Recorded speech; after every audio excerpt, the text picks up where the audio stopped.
So what's in the mug, my friend? What's going on, John? The second cup numero dos of the Joe. Just excited to be here after another long night. You know, whenever you have seven or so games on a Wednesday, you got to catch them after the family goes to sleep. So, I did catch just about 90 or four. So, happy to be on. Some good things to talk about. I know Atlanta's not feeling too good. I know Seattle is probably feeling as they thought they would this Wednesday game, but ready to go, man.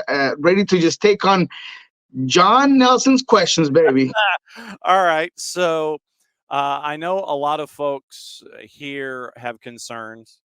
It is 7 now in a row without a win, 3 draws, 4 losses. And there were folks that were wondering, A, your thoughts on what's going on here, and then in turn, B, your thoughts about what's going on in Seattle and wondering what's going on up there from your points of view. So we'll start things on this end of the scale about your relationship with Gonzalo Pineda and the time that you saw him with Brian Schmetzer, and now they've hit this patch where they have not won in 7. What, from your observations on the left coast, what have you been looking at here? Yeah, I mean, let's start with Atlanta, a roster that is clearly more promising, more talented, more expensive than than the Seattle Sounders squad. Um, but things just have not played out for Gonzalo Pineda. There has always been one thing or another that just hasn't solidified, hasn't cemented, whether it's the defensive component of it, whether it's game management. But, and not because I have a relationship with Gonzalo, and I don't want to be an apologist to, there is obviously responsibility to the coach. But I want to bring it back to the players, man. I said it in a couple of episodes before. I think any time that your DP players are underperforming, and I don't mean just on the soccer aspect, but motivationally and leadership wise, and you know, t- togetherness in general, man. I just have been very disappointed on how Thiago Almada has approached this season. He's looked like he's a little bit disinterested at times, gets easily frustrated, unable to really shine when the team needs him most, and that's what the position calls for. That's what being, the World Cup winner, the young talent goes along with it. The responsibility that if things are not going well, and if offensively you're not doing enough, and you can't put this team on your shoulders, there should be some criticism towards you. So I'm not gonna put it all on Gonzalo. I think that sure there's a tactical component that could be better. There's the argument of is he putting players in the position to be most successful. Um, but at the end of the day, again, I just feel like there is a certain responsibility level to Almada. I feel like on the roster build, you can let go of someone as important as Miles Robinson and not necessarily replace him with a like for like. Right now, you got Noah Kopp, who's 18 years old in that defensive back line. Luis Abram, who's a good player. Don't get me wrong, but just has not been uh, lights out defender for this Atlanta team. So all in all, I feel like it's a combination of things. And if Gonzalo Pineda does need to do something, is maybe simplifying things, maybe being asking less in terms of duties of each of these players, and trying to just get some wins, whether they're brilliant, whether they're ugly, whether they're not. I mean, if you look at the results from some of the games are part of this 7 winless streak, there have been games where things haven't gone their way, and Gigi's missed opportunities, and you've had chances in front of goal, and you've started off with the lead and you haven't been able to hold it. So um, I'm still confident that Gonzalo Pineda is a hard worker, is a student of the game, is someone that can turn it around one way or another. But there is that other face to the coin where are the players not buying in? And if players don't buy in, it doesn't matter who you are. It doesn't matter if you are this tactical genius. If players are not bought in, then it's just not going to work. Yeah, the players have said that they have faith in Gonzalo and what he wants to the messages that he is bringing across philosophically. So there are instances, and they're repeated instances, where the players are not locked in at 100% for a full 90 minutes, and it's in those moments where other teams take advantage and score. And this has happened repeatedly. Last night, you had the moment that started the goal for Cincinnati 7 minutes in, and it was where for a second, players shut off for whatever reason, thinking a ball is going to go out. It doesn't. Cincinnati sticks with the play. There's no whistle. Cincinnati gets to the ball. Lucho Acosta sends the ball to the back post. Kelsey heads it in. It's 1-0, and you're 7 minutes in, and you're already fighting uphill. And these moments continued to happen, but the players themselves believe in Gonzo and believe in what he's trying to put forth as a philosophy. Let me ask you this as a follow-up. How much of Gonzo comes from his time in Seattle and with Brian Schmetzer? I know that Gonzo has his own set of ideas and his own set of the book of Gonzalo Pineda. We know that he has his book, but how much of those chapters came from his time with Brian, and what did he learn from Brian that he brought with him to this head coaching gig, do you think? I mean, he's been pretty open about the fact that one of the things that he admired most about Brian, and that he learned so much about him, was player management and understanding where they should be played at, and bringing up not just the philosophical component, but the motivational one. Um, Ironically, those are some of the things that haven't really come through easy. I love to hear that the players are backing their coach. That is part of the Brian Schmetzer playbook. Whether that's starting to fade away or not in the Brian Schmetzer era, it feels like Gonzalo Pineda early on and to this point hasn't lost the locker room. In terms of tactics, I think Gonzalo has always thought differently, and I feel like that's what was so successful in Seattle, was that Gonzalo was not a yes man when it came to Brian. He had his own ideas, had his own tactics. When Seattle played with five in the back, that was a Gonzalo Pineda initiative. So there have been things about Gonzalo Pineda that he's always had on his own, mainly the formations and concepts and soccer modules. But if he's learned anything from Brian, I think it's mainly the component of dealing with players, dealing with egos, not having a cookie cutter system for every single player. And that's why I feel like you have to give a little bit of the benefit of the doubt to Gonzalo Pineda when it comes to this squad that at times just hasn't been resilient. And there is only so much you can do, right? I mean, yesterday, that goal against Lucho Acosta, feels like players turn off, right? I mean, yes, Kelsey's the one that puts it away, but Lucho's the one that gets to a ball that maybe he should never gotten to. And that winning those second balls and making sure that you're getting those out is something that players have to do individually, and that just hasn't come across. So then it is the question from one of our folks in the Twitch pitch this morning.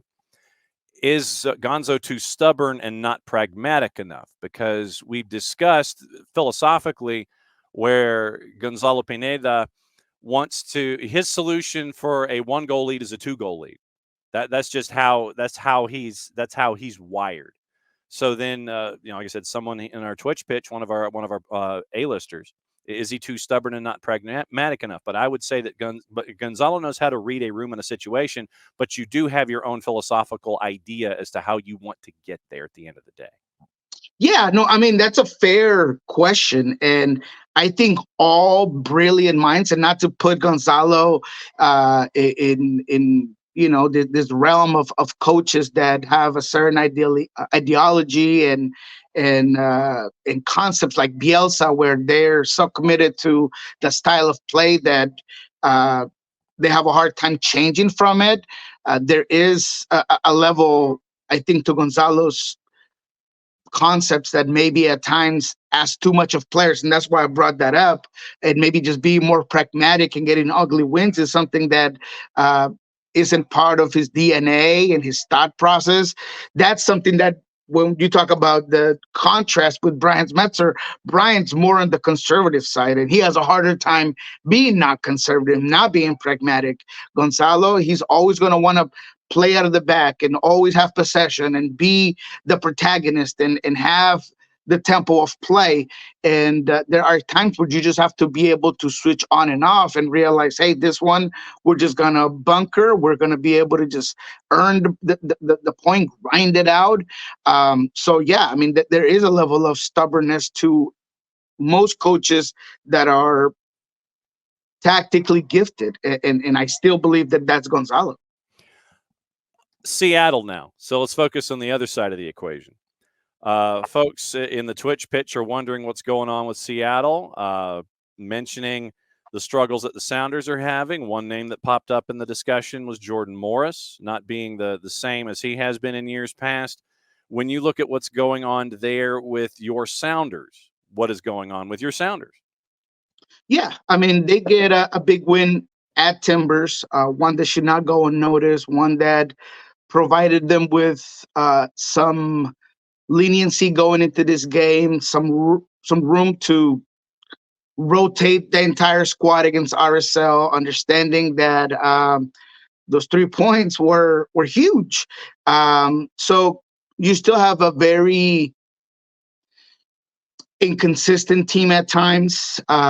You have a roster that's being challenged and that at times doesn't seem to have the quality for certain games. So when you look at that game at Portland, the Derby, physical, you play it at Providence Park, you grind out a win. You have a guy like Raul Ruidiaz that has taken on the challenge to be the difference maker there. He puts a beautiful goal in first touch, left foot, his weak foot, if you will, puts it on a dime on a corner where there was no way that Crepeau was going to get there. So there is some sporadic moments where you're like, man, this team can get on a road. This team can absolutely make it to the playoffs. And that's, I've never doubted that. I've never doubted the fact that this Sounders team can get to the playoffs. The problem is that the expectation and what fans want is beyond that. And I just don't know if they have enough for that. The positives are that they've been able to maintain and earn and gain points here and there, where there is a draw, where there is that big win at Portland. So they're staying relevantly above water and close to that playoff line, close to a little bit beyond that. Um, with Pedro de la Vega now looking like he will either start or feature against Vancouver coming up. Uh, there is a level of what's going to happen once he gets there. Is he that missing piece, the missing component? But against RSL, you went back and saw the fact that the depth of this roster just lacks quality. And look, we're talking about a guy like Georgie, and we talked about him last week, and it was a point of discussion around the area, around MLS in general, because he's a fun player. He is a player that beats the opponents off the dribble, good on the one-on-one, and you saw that again yesterday. But then we all go back to the quality component, and there's still a level that's not there. Musovski, as much as he's a good role player, he just isn't the guy that you want taking charge on your team. And yesterday he gets a chance in front of goal. it doesn't come off for Seattle. And when you have a team that has a hard time getting to that final end with a rotated squad, you got to put that away. Um, Albert Rusnak, it's a huge concern. Uh, Not just defensively because the press against RSL was poor, was ineffective, but on offense. If anything out of Albert Rusnak was the fact that he was going to be your 10. He was going to take that torch from Nicolas Lodero, and he has not been able to light it. He got the stick, he's got the gasoline in it, but he forgot the lighter. He just has not been a spark. He has not been good enough to put this team at a next level. So, in conclusion, I feel like Seattle as a whole has a lot of problems, and not all fall on Brian Schmetzer. I think that there is a level of quality roster build. And Jordan Morris, going to the question, and I'll try to be concise here. Jordan Morris is in a bad form, is in a bad mental state, or just lost of confidence, where Brian Schmetzer has mentioned a couple of times that as a coach, it is his job to make sure that Jordan's confident, that Raul is happy and playing well. And that's where things have kind of gone off the hinges for this Sounders team, because there was so much expectation on Jordan at the 9. It didn't work. All right, you moved him to the wing where he's more comfortable, where he could be a difference maker, and yet it just hasn't been enough. So when your top players, when your experienced players are not playing at or above their level, you just get a team that's stagnant, that lacks quality, and that's what you've seen out of this Sounders team. There's always that hope that with Pedro back, that with some components back, and maybe Jordan finds it in him and gets off this rut that he's been on, because there's been times where Jordan has been in similar ruts, and when he gets out of there, he shines. Then maybe this Sounders team could be better than it has been. But until then, the quality is still going to be a problem. And although Brian, and I have to praise him on the fact that he's gone out of his way to go against his instinct, his natural thought process of being conservative and being pragmatic. He's came out and admitted that to us, whether it's substitution patterns, whether it's getting certain experienced players off when they need to be, or tactically, you got to praise him for it, because he knows that he's got to make something happen. He understands that this team needs changes, and they just haven't been done. And now he's looking at players that might be able to do that. Injuries are still a problem. Raul was out for this one. Obed Vargas was out for this one. Leo Chu came off with an abductor injury. Whether it's going to be long-term or not, we don't know that. Dave Mar's just coming back. He got a couple of minutes after also dealing with some issues. So there are injuries that are affecting this team as well. We cannot overshadow that. But I think that Brian Schmetzer knows that something has to give, and he has to give this team enough of what he can to influence their play in order to get out of where they're at. Question from another one of our A-listers on the Twitch pitch. Michael Valverde says, when I see Gonzo and his temperament, I wonder if his cerebral take on the game translates to motivation for the team. Michael thinks that they lack the Michael Parker-style leader to drive the tactics on the field. What about this aspect to team and manager fit? Michael, first and foremost, what I would say is that we don't know what goes on behind closed doors. We can look at a press conference. We can look at how someone has with a microphone in their face, but at the same time, when the mics are away and the cameras are off and we're not allowed to be in a place, do not be surprised if there are other ways to get points across than the 20-second soundbite and saying things a certain way. Niko, your thought? Yeah, and that's well put. And although we do have insight to certain situations, until you have a Toronto against Bob Bradley situation, all we can do is just speculate and think that everything, as you said, we take the players at their word, right? They say that they believe in Gonzo, they believe in the process, they believe in what can be of this team.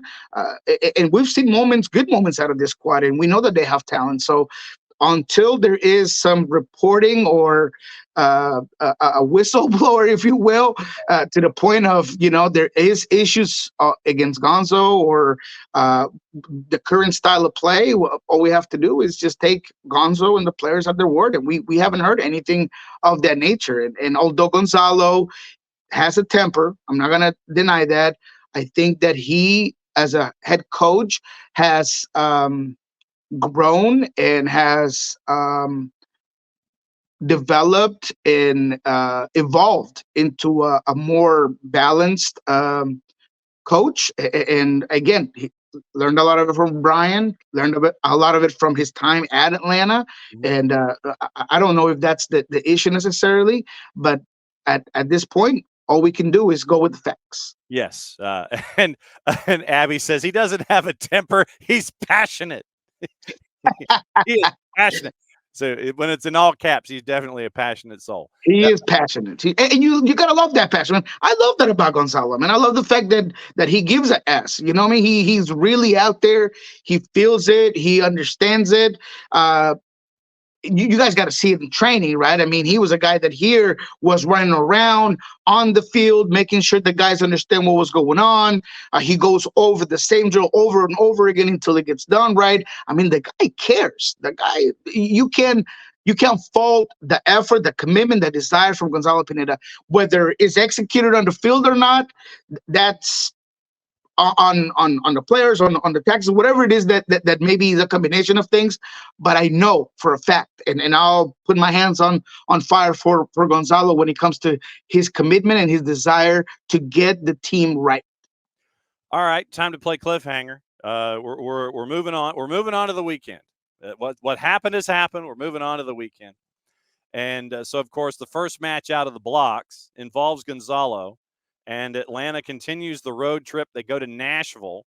Nashville's obviously favored, but it's on the plus side at a plus 110. What's your gut about Nashville, who can be had, and Atlanta United coming to town? Yeah.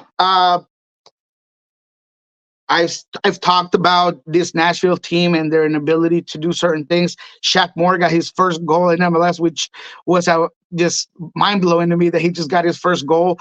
It was kind of running into the ball. The second goal wasn't much better. I think that their offensive tactics and their offensive power might not be enough to put Atlanta on their heels. But I still think that they'll make it difficult. So I think this is going to be a draw. Maybe not what Atlanta fans want out of this game, but I think that Nashville will make it difficult for Atlanta. Thiago came off. That's going to be a problem. You got to change a couple of the things. Hopefully, it's not a long-term injury on his calf. But whether it is, whether it's not, changes are probably going to happen for this Nashville team. There will be some rotation. So I think a draw is a fair assessment on this one. All right. Once again, we'll go through cliffhanger and lay it all out. If there's a match you want to talk about, we'll talk about it. 7:30s and 8:30s. There are a lot of them on Saturday night. Charlotte's hosting LAG. Charlotte is favored at home at a plus 125. FC Cincinnati on the minus side, huge, as all caps comes to town. St. Louis City as an underdog is a plus 345. Messi and friends, possibly without Messi, has to handle Christian Benteke. Inter Miami favored at a minus 161, plus 361 for DC United. The draw is a plus 343. Ooh, oh man. Wow, those numbers are insane. Then after seeing DC United struggle like they did, I don't know if I could take them against Inter Miami. That draw seems interesting. Look, Inter Miami has been, outstanding, and they had their struggles against Orlando, but they created a lot of opportunities. DC, on the other hand, they're so inconsistent at times and so, black or white. There's just no gray areas to their play. I don't feel comfortable taking them at all. Well, give me the numbers for LA and Charlotte again. Charlotte's a plus 125. Galaxy are a plus 194. Draws a plus 266. And what's the composed on the goals? All right. So Charlotte and LAG, and we've got some breaking news. So let me get through this here really quickly. 2.5 is a minus 163. 3 is a minus 102. 3.5 is a plus 149. No, I hate all of that. I would honestly take LA Galaxy in this one. I think they're due for a big win. They've had some struggles. I think you just saw on Wednesday how impactful certain players can be, and especially off the bench. And I continue to have my doubts about some of the cohesiveness that happens, that the changes on cohesiveness whenever you have Paintsel and Peg kind of inverted in this game, as you saw it on Wednesday. I think Fagundes has shown you what he can provide. I think against Charlotte, a team that I feel has overperformed, and I think that's fair, in my opinion, for this season. I think the LA Galaxy can really bring it to them, and I think they'll take this one. So I'll take the LA Galaxy. Don't love the numbers, but I think that's the one out of what you've provided that I would take on the juice boxes. And what's the breaking news? All right. Well, I have to hit this first.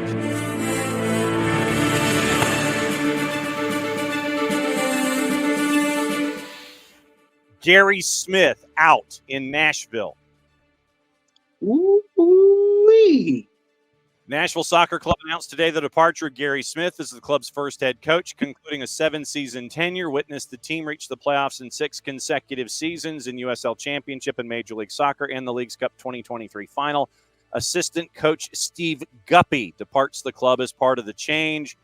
Nashville says a nice sentence. Former player and current player development coach with Nashville SC, Rumba Muntal, will step up as interim head coach while the club conducts the search for the next head coach. Jarrett joins us with the breaking news. Gary Smith out in Nashville. Niko's still with it. So what do you think?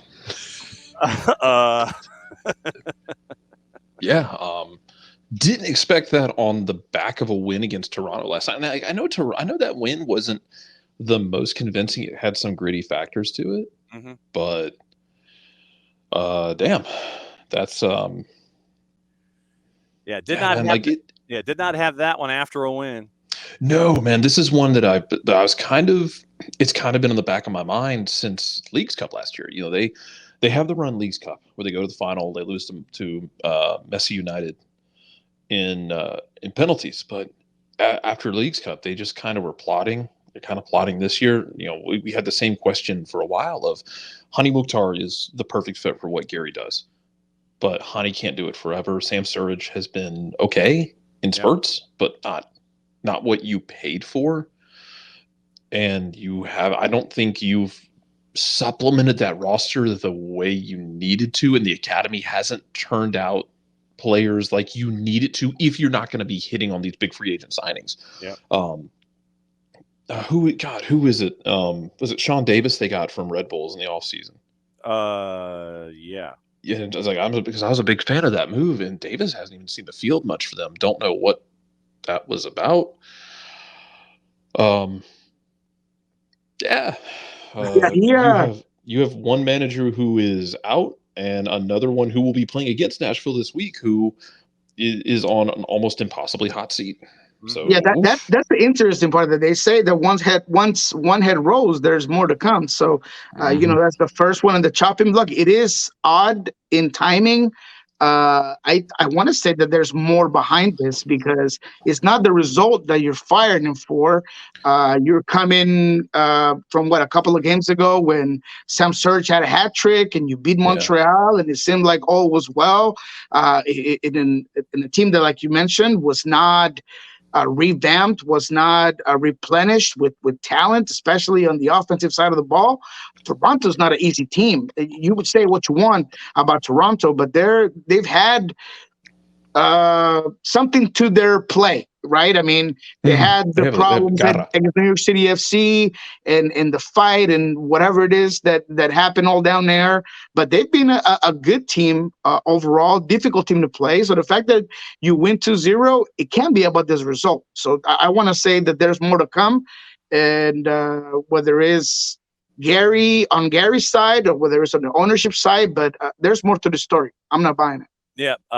So we'll keep an eye on the juice boxes as they go after this continues. But yeah, Nashville is favored on the plus side. The line has started to slide back toward even money, and like I said, this just broke, so it literally is the slide has started back toward even money. But we'll keep an eye on juice boxes. There's a lot of other matchups out there, Niko. I want to skip to Seattle and Vancouver. Seattle's a minus 118. Draws a plus 267, and Vancouver's a plus 305.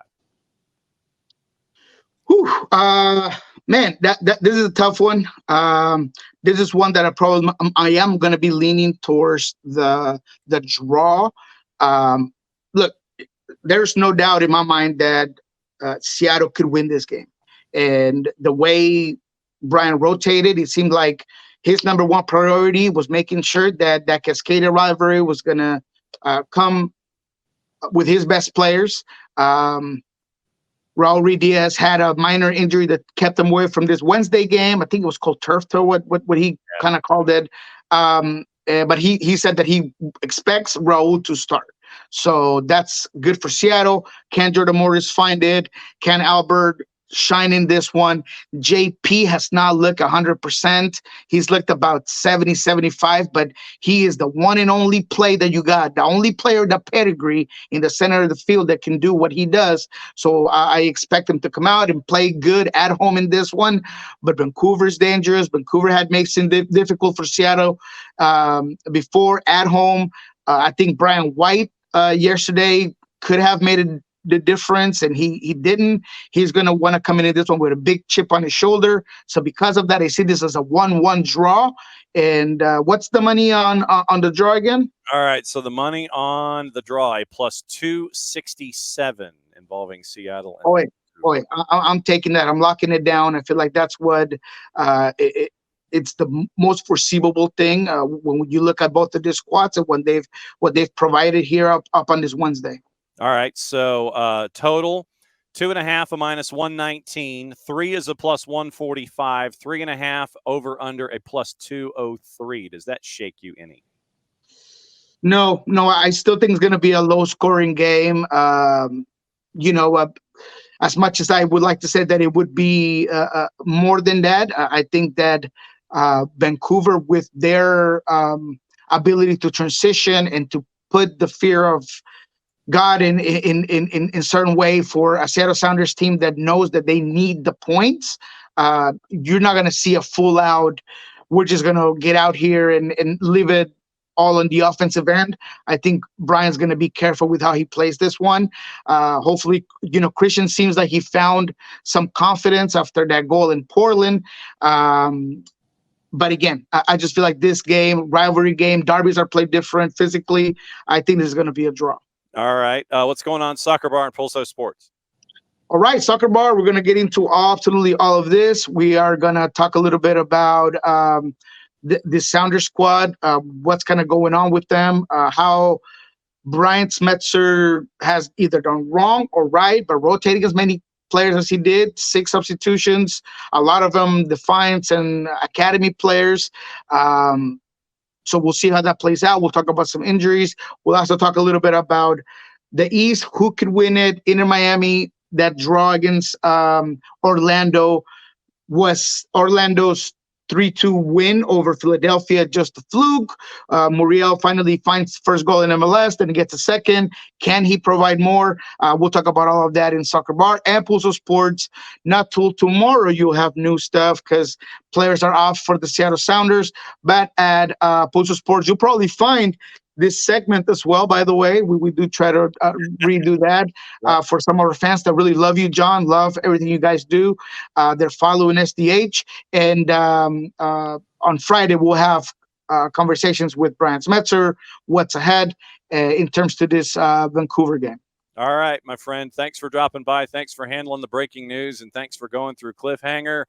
We'll catch up with you soon, my friend. Deep breaths. We're in a bit of schedule compression, so we've got to manage everything. We got to make sure that we're okay. You're on Copa Dos when it comes to the mug. That's right. So we just have to manage. We got to make sure that we get through the schedule, this rough patch. We got to make sure that the physio has all the info that they need. And we will catch up with you soon, my friend. Thanks for dropping by. Have a good one. Thank you. All Bye, right. Jared. All See you, right. man. All right.